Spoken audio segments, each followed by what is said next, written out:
Hi everybody, this is Judy at Judy in the Kitchen. Today we're talking about ginger, and I have a list of specific tips and ideas for you for using ginger. So if you're new to using ginger, or if you want to include some more in your diet in different ways, hopefully these tips and ideas will help you out. Now this list is kind of long, so I did break it up into two parts. This is the part 1 video. I will have a link to the part 2 video below in the description box, so do check them both out so you get the whole list. Use ginger anywhere you want its sharp and spicy flavor. This includes in dipping sauces, dressings, rubs, pestos, teas, and even in smoothies. When ginger is added during cooking, it will affect the flavor of the dish. If you want the sharp, spicy flavor of fresh ginger, add it toward the end of cooking. When added early in the cooking process, the flavor does mellow out and blend in with the other seasonings in the dish.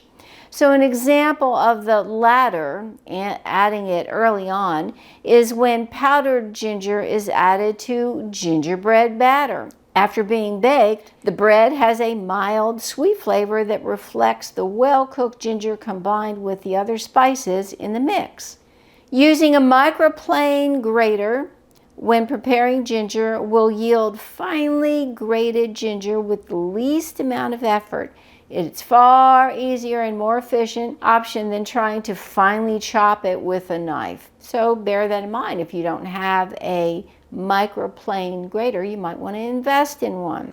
Try ginger tea with lemon for a comforting drink, especially if you have a sore throat, nausea, or an upset stomach. Take a 1-inch chunk of fresh ginger and slice it thinly. Place the sliced ginger in 1 cup of water in a saucepan. Heat the mixture and simmer for 5 to 10 minutes. The longer it simmers, the stronger the flavor will be. Then you remove the pot from the stove and pour the mixture into a strainer over a mug. If you want, you can add a slice of lemon and some honey for sweetness. Try adding ginger to juices and smoothies. Add a small amount at first if you're not used to the flavor, and then add more as you like according to your personal preferences. Why not add ginger to a raw beet salad? Well, this concludes part 1 in the 2-part series. Check the link below in the description box for the part 2 video. Make sure you watch them both to get the whole list. Let me know if you have any questions or comments below. Take care. Bye for now.